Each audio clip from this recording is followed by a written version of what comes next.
नमस्ते. वेळेचं बंधन राखून कुठलीही औपचारिकता न पाळता मी सुरुवात करते. पुस्तकांशी जीवाभावाचं मैत्र असलेले असे सगळे आपण आज इथं जमलेलो आहे, हा अतिशय दुर्मिळ आणि अतिशय चांगला योग आहे असं मला वाटतं.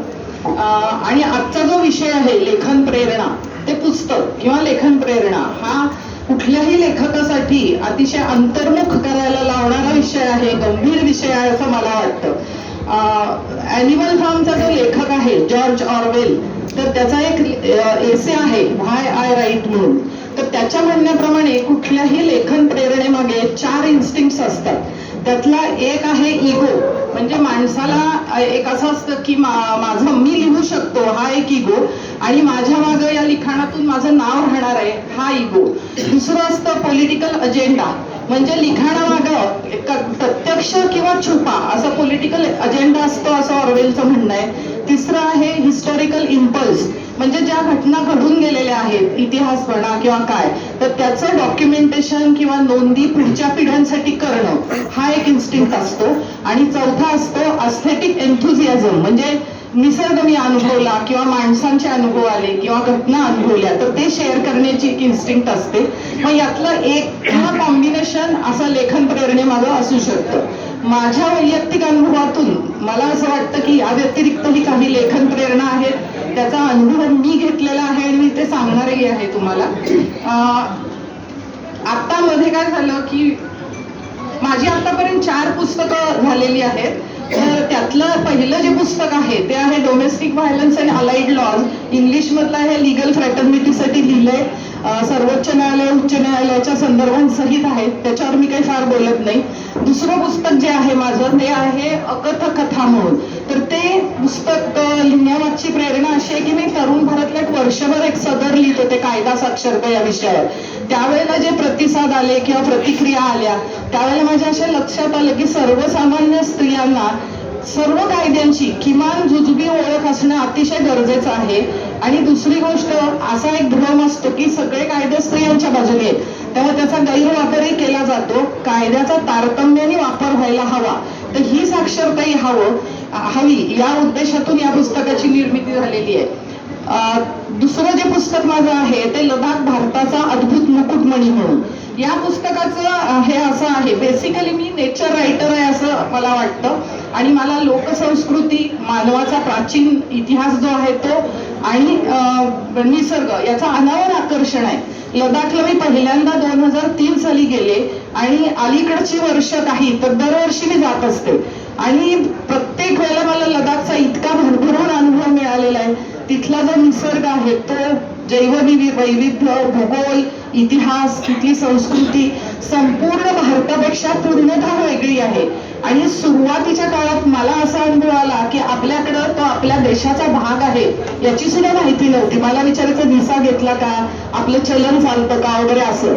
आता 370 कलमाच्या ह्याच्यात असलं तर माहीत झालेलं आहे की आपलाच भाग आहे तो, म्हणून हे पोचवायचं होतं मला. आणि दुसरी गोष्ट अशी की इतकं सगळे ऍडव्हर्स कंडिशन्स आहेत तिथं, तरी सुद्धा तिथले लोक किती शांत आणि सौम्य आहेत.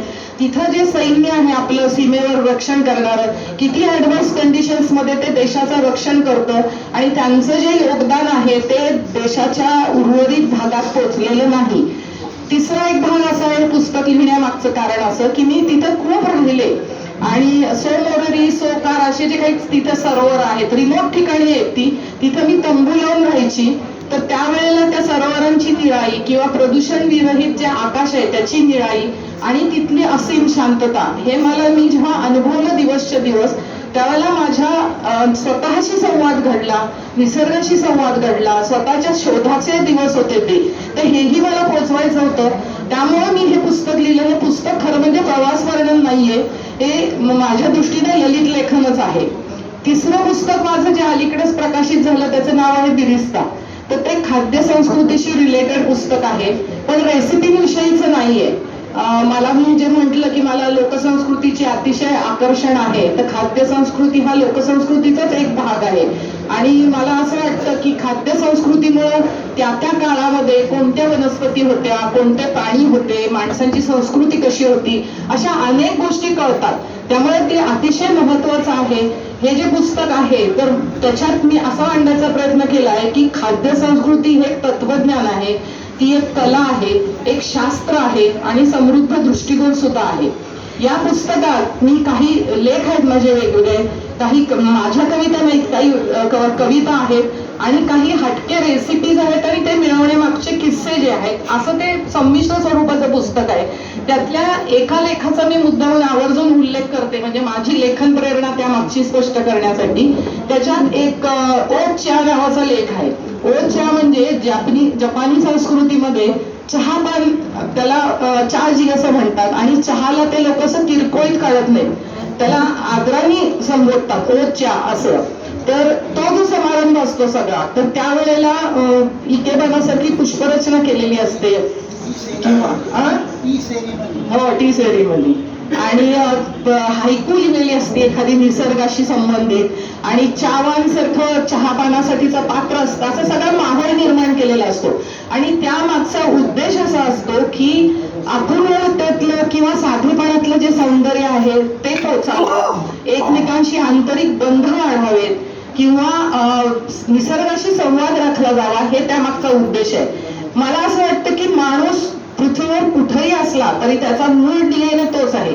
भारतीय संस्कृती सुद्धा निसर्ग संवादी आहे, तशाच जपान सारख्या अनेक संस्कृती निसर्ग संवादी आहेत.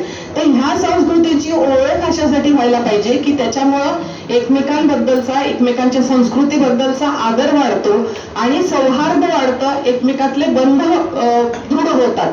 तर त्या दृष्टीने ह्या पुस्तकाचं मी लेखन केलेलं आहे. त्याच्यानंतर इतर माझी आता 2 पुस्तकं तयार झालेली आहेत. एक आहे जेरिको आणि दुसरं आहे ते मल्टिपल इंटेलिजन्स वरचं पुस्तक आहे. तर त्या पुस्तकात मल्टिपल इंटेलिजन्स वरचं जे पुस्तक आहे त्याच्यावर मी स्पेसिफिकली सांगू इच्छिते. मगाशी बेडके सर म्हटले होते की शास्त्र विषयात फारसं लेखन होत नाही, तर हा जो कन्सेप्ट आहे मल्टिपल इंटेलिजन्सचा, तर तो असा आहे की माणसाला जन्मजात काही बुद्धिमत्ता असतातच. म्हणजे उदाहरणार्थ सांगीतिक बुद्धिमत्ता आहे, भाषिक बुद्धिमत्ता आहे, गणिती बुद्धिमत्ता आहे किंवा निसर्गवादी बुद्धिमत्ता आहे. तर अगदीच सोप्या शब्दात सांगायचं तर काही लोक गणितात पूर्णतः ढ असतात आणि काहींना आपोआपच सगळं व्यवस्थित येत असतं. संगीताच्या बाबतीत पण तसंच आहे की काहींना उपजतच ज्ञान असतं, म्हणू शकतात, समजतं, काही पूर्ण औरंगजेबच असतात. तर हे सगळं जे आहे किंवा निसर्गवादी जे आहेत ना, तर काही लोकांना झाडांचं फुलांचं खूप प्रेम असतं आणि काही लोकांना उगीच जाता जाता ओरबाडून काढ, वणवे लाव असं असतं. तर ह्या बुद्धिमत्ता आहे, ह्या प्रयत्नांनी डेव्हलप करायच्या असतात. म्हणजे पालकांनी, शिक्षकांनी, समाजाने आणि आपल्या कळत्या वयापासून आपण. ह्याच्यामुळे मला असं वाटलं की आता जी सगळी अशी हायपर परिस्थिती आहे, म्हणजे दैनंदिन आपल्या लाईफमध्ये पण टू व्हीलर चालवताना सुद्धा इतकी रेकलेसली चालवतात, स्वतःच्या जीवाची पर्वा नाही, दुसऱ्याच्या जीवाची पर्वा नाही. युद्ध आहे किंवा अतिरेकी कारवाया आहेत किंवा निसर्गाचा विध्वंस आहे. तर ह्याला पायबंद घालण्यासाठी ह्या बुद्धिमत्तांविषयीचा अवेअरनेस वाढणं आणि त्या विकसित करणं कसा भाग आहे हे कळावं, असं त्या पुस्तकामागे माझा उद्देश आहे ते लिहिण्यामागे. तर ती लेखन प्रेरणा ह्याच्या मागे आहे. तर मी जे म्हटलं की आणखीनही लेखन प्रेरणा असतात, ऑरवेल म्हणतो त्याच्यापेक्षा, तर हे पुस्तक लिहिण्यामागे मला असं वाटलं की मला कळभर कळलंय की ह्याचा उपयोग होऊ शकतो आणि आपण समाजाचं एक काहीतरी ऋण असतं आपल्यावर, देणं लागतो. तर माझ्या परीने मी ते द्यायचा प्रयत्न ह्या पुस्तकातून करतेय किंवा अकथकथामधून सुद्धा. म्हणून समाजाचं देणं ही लेखन प्रेरणा तर असू शकते असं मला वाटतं. याच्या व्यतिरिक्त आणखीन एक मला असं सांगायचं की मी इंडॉलॉजीचं हाऊस म्हणून पोस्ट ग्रॅज्युएशन केलं आणि त्या विषयाच्या अनुषंगाने इतकं वेगळ्या विषयावरचं माझं अफाट वाचन घडलं, पूर्ण पर्स्पेक्टिव्हच बदलला माझा. एक असा नॅरेटिव्ह सेट झालेला आहे की भारतीय संस्कृतीमध्ये विज्ञानाला किंमतच नव्हती पूर्वीच्या.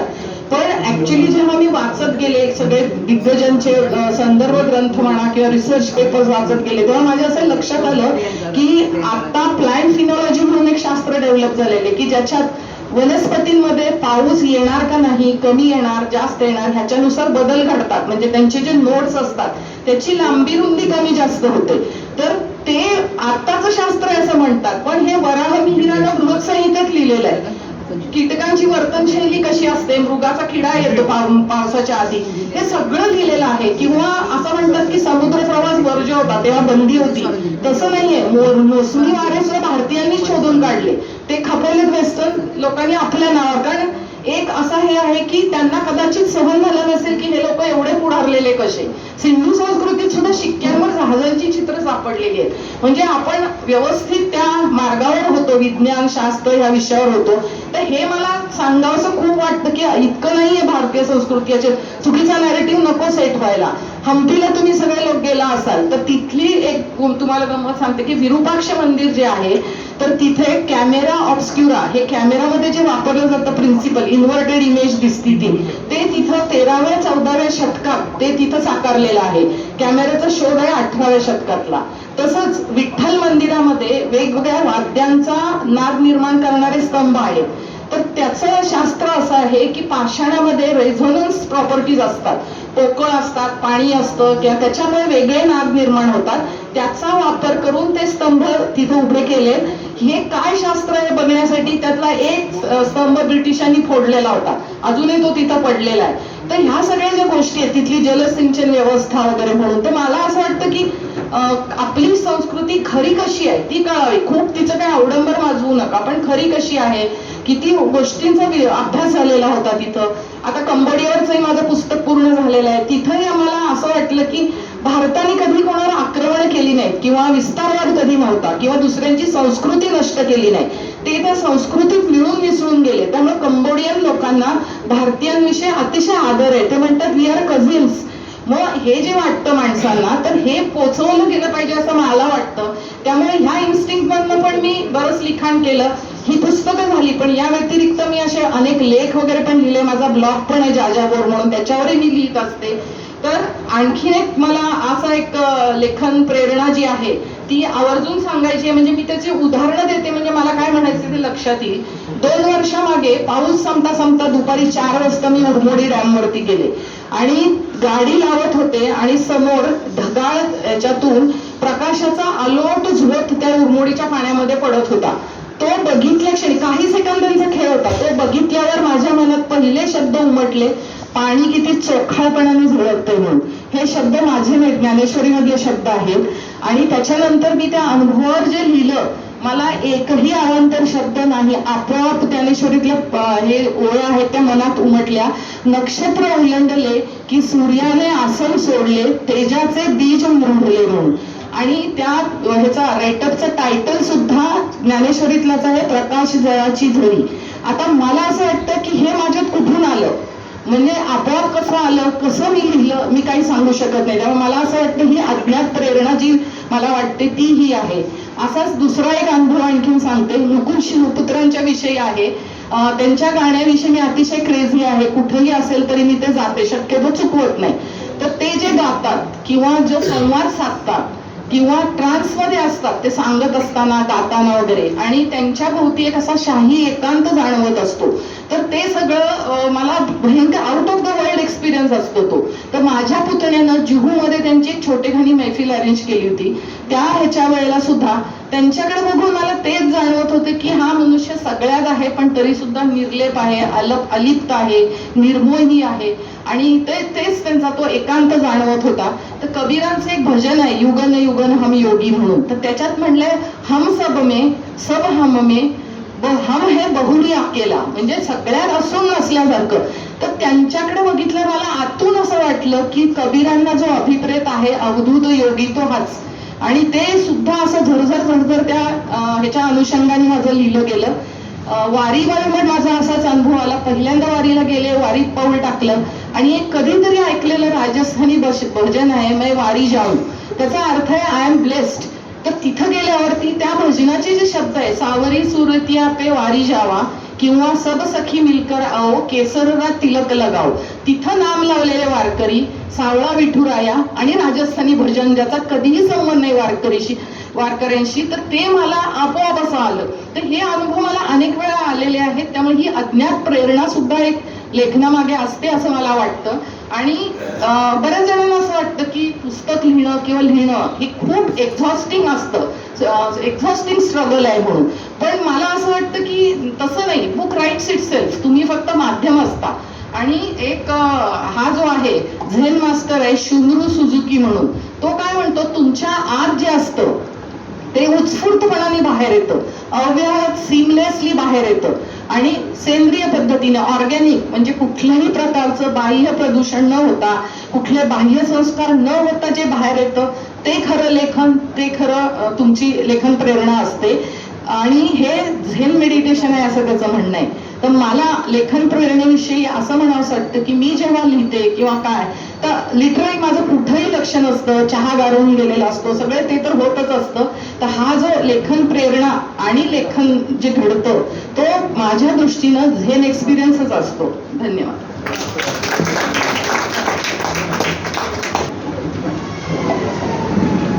तर असं हे प्रेरणा मिळाल्यामुळे निर्माण झालेलं लेखन ज्या वेळेला संकलित होतं आणि नंतर सुरू होतो पुस्तकाचा प्रवास. या प्रवासाविषयी आता आपल्याशी बोलणार आहेत विशाल देशपांडे. ते लोकमंगल मुद्रणालयाचे सर्वेसर्वा आहेत. सातारा आणि कोल्हापूर इथे व्यवसाय करतात आणि विविध संस्थांवरती कार्यरत आहेत आणि आपल्या समूहाचे एक ऍक्टिव्ह सदस्य आहेत विशाल देशपांडे. सगळे मान्यवर, एक 2-4 गुलाबजाम आणि पाकडावर सुपारी रेटवल्यावर जरा झोप आली आहे.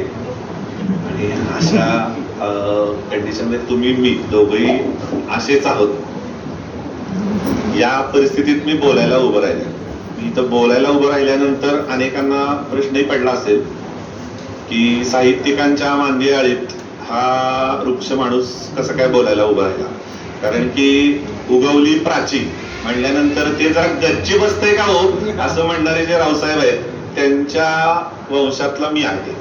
त्यामुळं कुठली साहित्यिक आशयघन अशी काही भाषा मला जमत नाही. तरी पण मी इथं बोलायला उभा आहे का ते सांगतो. तुमच्या सगळ्यांच्या पुढे बोलायला उभं राहत असताना जरा थोडं भीती वाटते मला. मी येताना मगाशी सौरभशी बोलत होतो आणि मग त्यांनी मला एक संस्कृत सुभाषित सांगितलं. असं सुभाषित वगैरे भाषणात सांगितल्यानंतर किंवा रामदास स्वामींचे एखाद्या काही उद्धृत केल्यानंतर जरा इम्प्रेशन पडतं असं मला वाटतं, म्हणून मी ते लिहूनच घेतलं. तर ते असं होतं की व्याघ्रसिंह हिंस्र देखोनी भयचकित लोक परी त्यांची बालके निरंक तयापुढे खेळतात. तुमच्यासारखे दिग्गज लोक असताना खर तर पुढे उभं राहून बोलायचं म्हणजे जरा भीतीच वाटण्यासारखी गोष्ट आहे. पण मी तुमच्या समूहातला एक छोटं लेकरू आहे, तुमच्या सगळ्यांच्यात छोटा मनुष्य आहे, काहीतरी बोलतोय म्हणून तुमच्या समोर जे काही दिताई करण्याचा प्रयत्न करतोय ते तुम्हीच वडीलधारी असल्यामुळं मला थोडं कमी भीती वाटते असं म्हणून मी आज बोलायला उभं राहिलोय. ते माझ्या व्यवसायाच्या निमित्ताने प्रत्येक जण जर तुम्ही बघत असाल तर कोणीतरी 5 पुस्तकं, मग अशी मॅडम म्हणल्या माझी 6 पुस्तकं, श्रोत्री सांगतील 25 पुस्तकं, मी सांगतो माझी 1627 पुस्तकं. आता ह्याच्या पुढे कोण आहे का? 20 वर्षाच्या प्रिंटिंगच्या अनुभवामध्ये साधारण 1627 पेक्षा थोडीशी जास्त किंवा त्याच्या आसपास पुस्तकं छापण्याचा अनुभव मला आला. आणि अगदी 25 कॉपी एका प्रेयसीने तिच्या प्रियकराला देण्यासाठी म्हणून पुस्तक काढलं माझ्याकडे. 25 कॉपी छापल्या. आणि भाऊ तोरसेकरांचं फिरसे मोदीनी क्यों नावाचं पुस्तक साधारण 3-4 भाषांमध्ये प्रकाशित झालं. एका महिन्यामध्ये त्याच्या 2.5 लाखापेक्षा जास्त प्रती छापल्या. असा 25 ते 2.5 लाखाचा व्हरायटीमध्ये मी काम केलेलं आहे. आणि आपल्याच समोर, माझ्या समोर मी जेव्हा आता बघतो तेव्हा माझ्या समोर जे लोक आहेत त्यांच्यातले काही अगदी 200-300 प्रतीपासून पाटणे सरांसारखे, जर आता बहुतेक पाटणे सर दिसत नाही तिथं, तर मागं बसले, तर त्यांच्या 28 आवृत्त्या एका पुस्तकाच्या. आणि कमीत कमी त्यांच्याकडे जेव्हा मी त्यांच्या पुस्तकाची डिलिव्हरी करायला जातो तेव्हा ट्रक म्हणजे 16-12 वगैरे घेऊन जातो. 407 आम्ही कधी नेलेला नाही. तर असे सगळे मोठ्या म्हणजे खूपच मोठ्या टप्प्यातली सगळी लोक आहेत समोर. तर या सगळ्यांच्या पुस्तकाची डिलिव्हरी करायची चिंता मला असते. एखाद्या मॅटर्निटी डॉक्टरचं जे काही कार्य आहे ते पुस्तकाच्या बाबतीत माझं आहे आणि मी त्या अनुषंगाने बोलायला उभं राहिलेलो आहे. मला सगळ्यांना तुम्हाला पहिल्यांदा नम्रपणे सांगावं असं वाटतं की प्रत्येक माणसाला विचार करण्याची क्षमता असते, पण काही ठराविकच लोक चांगला विचार करू शकतात. तो प्रॉपर एक संघ एका दिशेने करू शकतात, एकत्रित करू शकतात. त्यातले काही लोक त्या विचारांवर आधारित काहीतरी निर्मिती मनात करू शकतात. आणि त्यातले काही ठराविक लोक आहेत ती निर्मिती योग्य रीतीने कागदावर उतरू शकतात. आपण सगळेजण तसे आहात, म्हणजे रेअर ऑफ दी रेअर जे काय म्हणतो त्या पद्धतीतले लोक आहात. त्यामुळे तुम्ही प्रत्येकाने आपापले विचार कागदावर उतरवून ते पुस्तक स्वरूपात आणलेच पाहिजे. आता पुस्तक प्रवासात माझे 3 साधारण मी अनुभव सांगतो. कुठलं पुस्तक कधी गोष्ट होईल काही सांगता येत नाही. मी एक पुस्तक छापलं. पुस्तक छापताना साधारण 500 प्रती काढाव्या का 1000 प्रती काढाव्या असा कॉमन लेखकाचा प्रकाशकाचा जो काही चर्चा असते, आम्ही पण त्या चर्चेत घेऊन एवढे काढले तर एवढे पैसे, एवढे काढले तर एवढे पैसे, हा काढले ना. सगळं बजेट दिल्यानंतर त्यांनी ठरवलं की 1000 प्रती काढू आपण. पैसे गोळा केले, 1000 प्रती काढल्या आणि प्रकाशनपूर्व सवलत किंमत जाहीर केली. XYZ दिनांकाला प्रकाशनपूर्व किंमत सवलत संपणार होती. त्याच्या आधी 4 दिवस आम्हाला राज्यपालांची अचानक भेट मिळाली आणि पुस्तक तयार होतं. पुस्तक तयार होतं. आम्ही राज्यपालांच्याकडे गेलो आणि त्यांना म्हटलं तुमच्या हस्ते प्रकाशन करणार का? त्यांनी प्रकाशन केलं आणि त्याचे व्हिडिओ, फोटोज, बातम्या सगळ्या लागल्या आणि पुढच्या 2 दिवसात त्याच्या 3200 प्रतींची प्रकाशनपूर्व नोंदणी झाली. म्हणजे जिथं 1000 प्रती काढायच्या होत्या तिथं 3200 प्रतीवर ते गेलं प्रकाशनपूर्वच. दुसरा एक असाच अनुभव आहे. त्याच्यामध्ये माझ्याकडे एक साताऱ्यातलेच गृहस्थ आहेत. आता माझ्यामध्ये साताऱ्यात नसावेत ते. संस्कृतमध्ये मराठी सणांच्यावर त्यांनी आपल्या सणांच्यावरती संस्कृतमध्ये काही कविता केल्या होत्या आणि त्याचं एक पुस्तक छापलं. 300 प्रती छापल्या. 3-4 वर्ष होऊन गेली. शेवटच्या 4-5 प्रती राहिल्या असतील आणि सातारमध्ये शंकराचार्य आले होते. शंकराचार्यांनी त्यांनी पुस्तक भेट दिलं. शेवटी कवी लेखक समोरच्या माणसाला भेट काय देतो? पुस्तक देतो. पुस्तक दिल्यानंतर रात्रभर त्यांनी ते वाचलं. दुसऱ्या दिवशी समर्थ सण का कुठेतरी कार्यक्रम होता, त्यांनी त्या पुस्तकावरच बोलले. त्या कार्यक्रमात त्या पुस्तकाला अर्थसहाय्य देणारा एक माणूस त्यांना भेटला आणि त्यांनी माझ्याकडनं जवळजवळ 2000 प्रती छापून घेतल्या 3 वर्षानंतर. बरं का, म्हणजे 300 प्रती काढल्या त्या कशा. संस्कृत कविता कोण वाचणार, कोण लिहिणार, किती खर्च त्याला. ते हाऊस म्हणून केलेलं, पण पुस्तकाचं नशीब पळपळलं. तिसरी एक घटना अशीच आहे. माझ्याकडे एक मुलगा आला, साधारण 35-40 वर्षाचा गृहस्थ असेल, माझ्याच वय, मी त्यावेळेला समवयाचा होतो आणि वडिलांच्या 75ची पत्रिका छापत होता आणि त्याच वेळेला एक पुस्तक घेऊन आलं, जुनं जीर्ण झालेलं पुस्तक. बरंच बाबा आदमच्या काळातलं ट्रेडल मशीनवर छापलेलं, त्या टेक्नॉलॉजीमध्ये. मी बघितलं पुस्तक, मला आवडलं, कारण ट्रेडलवर मी काम केलं होतं. 2 आणे वगैरे काहीतरी किंमत होती त्याच्यावर. या पुस्तकाचे काही प्रती काढायच्यात आपल्याला. म्हटलं त्याचा कॉपीराईट वगैरे बघायला लागेल. ते म्हणजे नाही बघायची गरज, माझ्या पणजोबांचंच हे पुस्तक आहे आणि माझ्या जुन्या घराच्या आमच्या घर बदलताना मला एका ट्रंकेमध्ये ही पुस्तकं सापडली. मला कळलं की माझ्या पणजोबांनी हे पुस्तक लिहिलेले. आता त्याच्या वडिलांचे वडील हे त्याचे वडील लहान असताना गेले होते, म्हणजे त्यांच्या वडिलांनी स्वतःच्या वडिलांनाही बघितलं नाही, तर ह्यांनी त्या पणजोबांना बघायचं काही साहजिकच कारण नाहीये. तसंही पणजोबांना बघायची वेळ आपल्या सगळ्यांच्या आयुष्यात कमीच येते. तर ते पुस्तक त्यांनी पुन्हा छापलं. छापल्यानंतर आध्यात्मिक विषयाचं पुस्तक रत्नागिरीच्या एका कोणाला तरी मिळालं आणि त्याने एकदम 5-5.5 हजार प्रती माझ्याकडनं छापून घेतल्या. तो माणूस गेले. मरावे परी कीर्ती रूपे उरावे जे काही असतं ते मी पहिल्यांदा त्यावेळेला अनुभवलं. आणि म्हणून अशा अनेक गोष्टींसाठी तुमच्या प्रत्येकातल्या माणसाने ते पुस्तकात विचार उतरवून ते पुस्तक स्वरूपात आणावेत अशी माझी तुम्हाला सगळ्यांना विनंती आहे. एखादा खेळाडू प्रत्येक खेळामध्ये बक्षिसं मिळवतो ना, आपण म्हणतो भारी आहे बरं, भारी. पण अचानक आपण त्याच्या घरी जातो आणि त्याचं कपाट बघतो की सगळे मेडल बदलेत, सगळं अशी आपली पट्टीच्या पट्टी लावली आहे का. मी आम्ही बघितलं एल आकारामध्ये लावले. डॉक्टर निकमान सारखा एक गृहस्थ आहे, आपल्या ग्रुपचे सदस्य आहेत. पुस्तकं 2-4 प्रकाशित झाले, मीच छापले. त्यांच्या घरी गेल्यानं मला माहिती होतं, आदर होता, पण अचानक एवढी सगळी मेडल बघितल्यानंतर माझं त्यांच्याकडे बघायचं स्वरूपच बदलून गेलं. छोटा लेखक असतो ना, मी स्वतः अनुभवलंय. प्रकाशन कार्यक्रमाच्या वेळेला त्याच्याकडे बघणाऱ्या इतरांच्या नजरा बदलतात. एखाद दुसरी कविता कुठल्या तरी कवितेच्या सादरीकरणात सादर करणं, कुठल्या तरी मासिकात, कुठल्या तरी दिवाळी अंकात लावून येणं आणि सगळं कवितांचं पुस्तक एखाद्या माणसाच्या हातात पडतं, तेव्हा समाजाचा तुमच्याकडे बघण्याचा आणि तुमचा स्वतःकडे बघण्याचा असे दोन्ही दृष्टिकोनात आमूलाग्र बदल होतात. आणि किमान हा बदल अनुभवण्यासाठी तरी प्रत्येकाने एक तरी पुस्तक प्रकाशित करावं असं मी म्हणतो. मी छापावं असं म्हणलेलं नाहीये. छापावं म्हणलं तर माझा स्वार्थ आहेच त्याच्यामध्ये, परंतु प्रकाशित करावं, ई बुक तरी काढावं. म्हणजे हे एकत्र स्वरूपातलं जोपर्यंत आपल्याला श्रीकृष्णाचं दर्शन होत नाही तोपर्यंत त्याची महती पटत नाही. तसं आपल्या प्रज्ञा, मेधा, प्रतिभा हे मगाशी म्हणलं तसं जर आपल्याच बुद्धीच्या आपल्या ह्याची आपल्याला जोपर्यंत जाणीव होत नाही तोपर्यंत आपल्यात बदल घडत नाही. आता पुढच्या एक थोड्याशा वेळ पाळण्याचा प्रयत्न करून पुस्तक छापताना मात्र काय होतं हे जरा तुमच्याशी बोलणारे किंवा काय काळजी घ्यायला पाहिजे.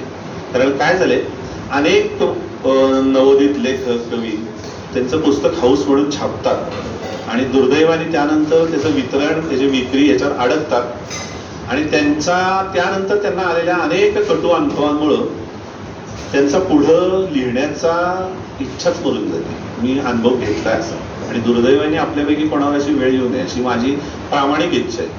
माझ्या व्यवसायाचा तोटा करून मी अनेक जणांना सांगतो की हे पुस्तक तुम्ही स्वतःच्या जीवावर प्रकाशित करणार असाल आणि स्वतःच्या जीवावर वितरित करू शकत असाल तर ते छापा. मगाशी सरांनी सांगितलं की आता स्वयं प्रकाशनाचे दिवस आलेले. सोशल मीडियाच्या अनुषंगाने त्यांनी ते वाक्य उच्चारलं असेलही कदाचित, परंतु पुस्तक प्रकाशनामध्ये स्वतःचे पैसे घालूनच किमान नवोदित लेखकांना पुस्तक छापायला लागतं ही परिस्थिती आहे. आणि तुम्ही वेल एस्टॅब्लिश झाला, तुमचं इतर क्षेत्रात जर नाव मोठं असेल तर तुम्हाला प्रकाशक आणि वितरक मिळतात.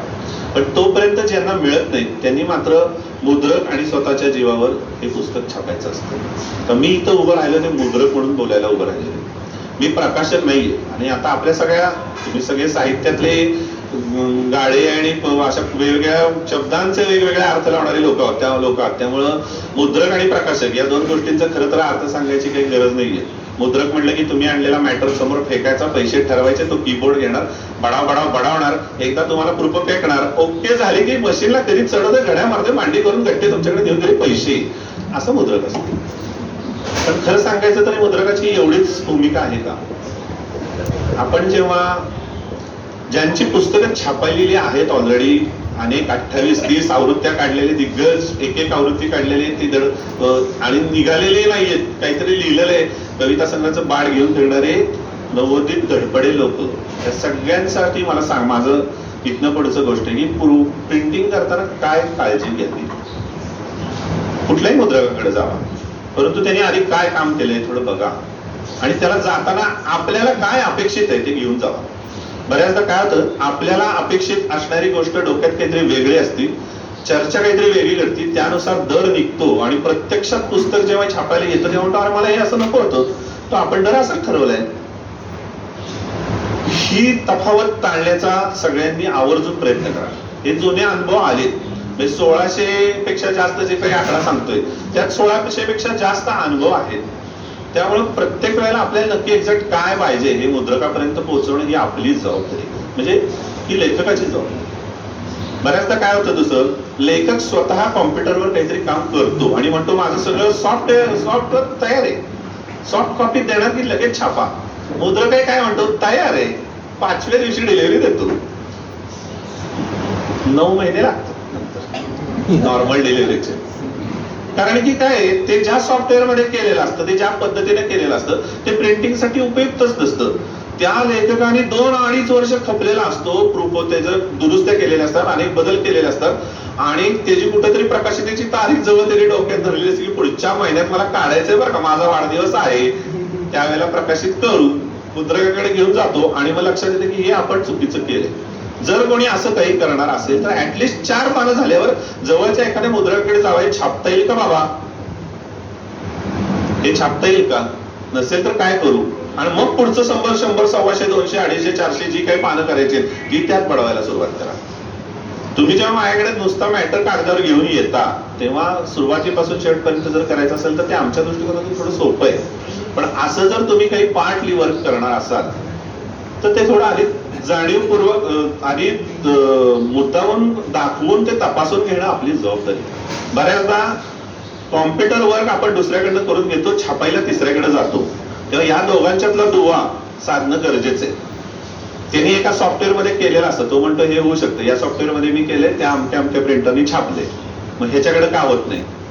बऱ्याचदा पायरेटेड सॉफ्टवेअरचे प्रश्न असतात की त्याच्याकडे पायरेटेड असतं, माझ्याकडे वेगळं असतं, व्हर्जन असतं, अशा अनेक गोष्टींमध्ये तो लेखक अडकतो आणि त्याला किट होती, ते किचकिचतं आणि मग त्यामुळे काय होतं, म्हणजे लेखकाची पुढच्या ह्याच्यामध्ये आत्ताच त्रास झालाय, आता नको हवं पुस्तक काढायची अशी मानसिकता होऊन जाते. त्या कुठल्याही लेखकाची होऊ नये, कारण तुम्ही सगळे मी मगाशी म्हटल्याप्रमाणे की काहीतरी नवनिर्मिती करू शकणारी लोक आहात. आणि असल्या टेक्निकल कारणामुळे त्यांची नवनिर्मितीची इच्छा मरून जावी अशी मला तर अजिबात वाटत नाही. अजून एक महत्वाचा मुद्दा आहे की हे करायचं असेल तर बऱ्याचदा ई कॉपी असतात आणि मग नंतर असं वाटतं की आपण हे छापावं, मग ई कॉपी छापायला उतरत नाही. सेम उलट होतं. बऱ्याचदा आपण पुस्तक काढतो, 2-3 आवृत्त्या निघतात आणि आता पास कंटाळा आलाय तर मला नाही छापायचं, आपण एकदा नेटवर टाकून लोक बघतील आणि मग नंतर लक्षात येईल की हे पुस्तक काही तिकडं ट्रान्सफर होणेबल नाही. करतानाच आताच्या नवीन याच्यामध्ये जर नानल साहेबांनी सांगितल्याप्रमाणे आपल्याला या प्लॅटफॉर्मचा वापर योग्य तऱ्हेने करायचा असेल तर करतानाच याची काळजी आपण सगळ्यांनी घेणं गरजेचं आहे. कोणाकडे जाताना कोणाकडे छापताना हे होणार आहे का बाबा आणि मला तू अशा पद्धतीने देणार आहेस का. मुळात मुद्रकाकडे दिल्यानंतर त्यांनी त्याची सॉफ्ट कॉपी तुमच्या पेनड्राईव्ह मध्ये देणार आहे का याची चौकशी करून नक्की घ्या. नंतर मग काय होतं, पुढची आवृत्ती काढताना आपल्याला त्याच मुद्रकाकडे जायला लागतं. चांगला असेल तर ठीक आहे, काही प्रश्न नाही. तुम्ही परगावी गेलात, दुसरीकडे आहे, तुम्हाला बदलायचं आहे या कारणाने, तर ती बदल करता येण्यासारखी आहे का ती पण एकदा चेक करून घ्या. अशा काही छोट्या छोट्या गोष्टी करायला करायला गेलं तर आता 1 तास 1.5 तास पुरणार नाही. वेळेच्या अभावी मी हे सगळं आकस्त घेतो, पण अशा अनेक गोष्टी आहेत की ज्या आपल्याला करणं गरजेचं आहे. आता ते सुद्धा टाईप लोक काय करतात, काही युनिकोड मध्ये करतात, काही श्रीलिपीत करतात, काही मोगरामध्ये करतात, काही शिवाजी मध्ये करतात. ह्या सगळ्याचं मिश्रण केलं तर आम्ही एक उदाहरण देतो त्याला की ते करताना काही कुठंतरी वर्ड मध्ये करतात, त्याची पीडीएफ होती, आम्ही कोरल मध्ये इम्पोर्ट करतो, कोणतरी पेज मेकर मध्ये करतो, कोणतरी क्वार्क एक्सप्रेस मध्ये करतं. पुन्हा ते करणारा माणूस असतो त्याच्याकडे पायरेटेडच क्वार्क असतं, ते आमच्याकडे आल्यानंतर लायसन कॉपीवर ऍडजस्ट होत नाही. आणि मग हे असं का होत नाही, तर देशपांड्यांच्या घरामध्ये साळुंखेंना बोलवायचं आणि त्यांना दम बिर्याणी करायला लावायची. नाही होऊ शकत, नाही होऊ शकत. कोल्हटकरांच्या घरात गेल्यानंतर उकडीचे मोदक कसे होतात बघा, आणि खानांच्या घरात गेल्यानंतर बिर्याणी कशी होती बघा. ज्या त्या सिस्टीम मध्ये घातल्यानंतर ती एसओपी फॉलो केल्यानंतर ते चांगलं प्रॉडक्ट बाहेर पडणार आहे. आपण हे मिक्सिंग करायला गेलो तर घोटाळे होऊ शकतात. तर ऍटलिस्ट ही मिक्सिंग करताना ते घोटाळे होणार नाहीत ना हे प्रत्येक स्टेजवर तपासून घेण्याची गरज आहे. अजून एक महत्वाची गोष्ट आहे, माझा एक अनुभव सांगतो. माझा एक मित्र, अगदी अत्यंत जवळचा मित्र, पुण्यामध्ये भारत इतिहास संशोधन मंडळात काम करून त्याने एक चांगल्या पुस्तकाचा फारसी अनुवाद केला. प्रकाशन झालं 7व्या दिवशी दिल्लीवरून त्याच्या मित्राचा फोन, अरे त्याची पीडीएफ आली बघ, ओपन पीडीएफ त्याला मिळाली. कोण घेणार पुस्तक विकत? हे पुस्तक असं आहे की ठराविकच लोक विकत घेणार. त्याची पीडीएफ पायरसी झाली, गेली कुठनं? आपण ह्या सगळ्या गोष्टींचा बारीक सारीक विचार करतो का? बरं, ओपन पीडीएफ आहे म्हणजे पानं काढून लोक स्कॅन करून त्याची पीडीएफ बनवतात, तशी पीडीएफ नाही बरं का. ओपन पीडीएफ मिळाली आणि तिला दाखवली. आपण कुठल्याही प्रिंटिंगचा विचार करताना या सगळ्या गोष्टी बारीक सारीक आपण समजून घेतल्याच पाहिजे. म्हणजे इथं आपल्याला पर्यायच नाहीये. छोट्या छोट्या म्हणून या छोट्या छोट्या गोष्टींमुळे किटकिट होती. आणि मी जी कॉपीराईटची गोष्ट सांगितली त्याच्यामुळे तर पश्चाताप होतो. म्हणजे किटकिट झालेली परवडती, पण पश्चाताप झालेला नाही परवडत. आणि ही गोष्ट अशी आहे की एकदा बाण सुटून गेला की पुन्हा आपल्याला काही करता येत नाही. एकदा का त्या कागदावर अक्षर उमटली आणि बाइंडिंग करून तुमच्या हातात आली गेले, तुम्ही काही बदलू शकत नाही. अजून एक काय काळजी घ्यावी किंवा काय आपण बघावं म्हणून विचार करतो. मी एक साधं उदाहरण देतो. पुण्यामध्ये एक मोठे आयुर्वेदिक प्रॅक्टिस करणारे डॉक्टर आहे. माझा वेळ फार पुढे सरकत चाललाय का? असेल तर कोणीतरी हात करा, मी बंद करतो. तर पुण्यातले एवढं सांगून संपवतो. तर पुण्यातले एक डॉक्टर आहेत आणि बहुआयामी बहुरंगी बहुडंगी व्यक्तिमत्व, चतुरस्थ व्यक्तिमत्व म्हणतो तसं आहे. त्यांनी आयुर्वेदावर स्टडी मटेरियलचं पण पुस्तक लिहिलंय. आयुर्वेद पर्यटन केल्यानंतर सह्याद्रीमध्ये पर्यटनाचं पण पुस्तक लिहिलेलं आहे. कविता संग्रह लिहिलेला आहे. आलेल्या ओपीडी मधल्या अनुभवांचा अनुभव कथन पण लिहिलेलं आहे. आणि याच अनुषंगाने शेरोशायरी पण लिहिलेली आहे. आता ही सर्व पुस्तकं छापताना एकाच स्टाईलमध्ये, एकाच फॉन्टमध्ये, एकाच कागदावर छापणं हे योग्य आहे का? आपलं पुस्तक कुठल्या धाटणीचं आहे, त्याचा विषय कुठला आहे, ते कोणापर्यंत पोहोचवायचे, ते कशा पद्धतीनं वापरलं जाणार आहे, या सगळ्याचा विचार करून त्या पुस्तकाचा आकार काय असावा, त्याचं बाइंडिंग काय असावं, त्याच्यामध्ये कागद कुठला वापरला जावा. कागद वापरायचे तर प्रचंड प्रकार आहेत. 8-10 प्रकार वेल एस्टॅब्लिश्ड आहेत. बाइंडिंगचे 7-8 प्रकार आहेत. आणि हे सगळं करत असताना मग पुस्तक आपलं चांगलं कसं होईल. आपल्याला इथं दिसतंय केनिया, काटेरी केनियाचे मुलायम सफर, पुस्तकाचा आकार अत्यंत वेगळा आहे. आणि संविधानाच्या पुस्तकाचा आकार वेगळा आहे, बेरिस्ताचा आणि वेगळा आहे. हे त्या विषयाच्या अनुषंगाने घेतलेले आहेत. कागद वापरलेले वेगळे, चकोरशांच्या पुस्तकाचा कागद वेगळा आहे, दुसऱ्या एका पुस्तकाचा कागद अनेक वेगळा आहे, करंदीकर सरांच्या पुस्तकाचा कागद अनेक वेगळा आहे. आपल्याला काय पद्धतीनं कुठपर्यंत कसं पोहोचायचं याचा समग्र विचार करायचा आहे. मुद्रकाची पण ही जबाबदारी आहे की हे तुम्हाला सुचवलं पाहिजे. आणि बऱ्याच गोष्टी आहेत त्याच्यामध्ये. हे सगळ्या बेसिक ऍस्थेटिक करताना आपण जसं गाडी घेताना ऍक्सेसरीज बघतो, तसं पुस्तक घेताना वेगवेगळ्या ऍक्सेसरीज, पुस्तकाला प्लॅस्टिक रॅपर आहे का, पुस्तकाचा बुकमार्क कसा आहे, या सगळ्या गोष्टी छोट्या छोट्या ज्या पुस्तकाची ऍडिशनल व्हॅल्यूज वाढवतात, ऍस्थेटिक्स व्हॅल्यूज वाढवतात, अशा सगळ्या ऍक्सेसरीजचा पण आपल्याला विचार करायला लागतो. या सगळ्याच्या अनुषंगाने आपण पुस्तक, जेव्हा तुम्ही कोणी पुस्तक लिहिता आणि ते मुद्रणाकडे येतात, तेव्हा मुद्रक आणि लेखकांच्या एकत्रित जबाबदारीमध्ये या गोष्टींचा विचार केला पाहिजे. वेळेच्या अभावी आणि बऱ्याच गोष्टी आहेत, खरं तर बोलायला पाहिजेत, परंतु कुठेतरी थांबायला पाहिजे आणि पुढच्या सादरकर्त्यांसाठी वेळ दिला पाहिजे. त्यामुळं मी थांबतो इथं. मगाशी पुन्हा एक सुभाषित म्हणतो, जरा मला आवडत नाहीये, इथंच कुठंतरी लावलंय आणि मी ते लिहून घेतलं बरं का, की तैलात रक्षेत जलात रक्षेत रक्षेत शिथिल बंधनात मूर्ख हस्तेन दातव्यम एवं वदती पुस्तकं. तेलापासून रक्षण करा, पाण्यापासून रक्षण करा, मूर्खाच्या हातात पडून म्हणजे जाणार नाही याच्यापासून पण रक्षण करा. आणि त्याच्यात एक लिहिलेलं आहे की रक्षेत शिथिल बंधनात. त्याचं बाइंडिंग चांगलं असेल असं पण तुम्ही या पद्धतीनं पण त्याची काळजी घ्या.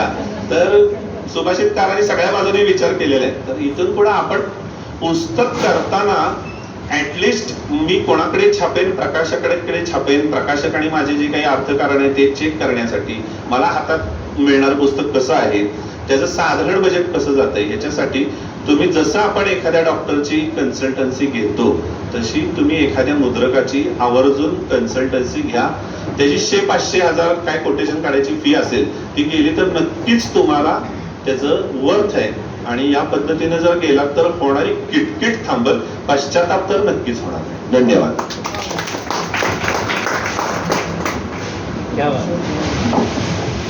धन्यवाद विशाल. ज्या वेळेला आपल्या हातात एखादं देखणं पुस्तक पडतं, त्याच्या पाठीमागे किती काय काय असतं. केवळ लिहिलं पुस्तक की ते संपत नाही, ते तिथून पुढे सुरू झालेलं असतं आणि आपल्यापर्यंत पोचतं. त्यावेळेला त्याच्या पाठीमागे विशाल सारख्यांचे हातभार खूप महत्वाचे असतात. इथे आपल्या सकाळच्या सत्राचा आपण अंत करतो आहोत आणि आत्ताच्या या परिसंवादाचे जे दोन्ही वक्ते आहेत त्यांच्या सत्कारासाठी मी आपले प्रमुख अतिथी लहटे सरांना आमंत्रित करते.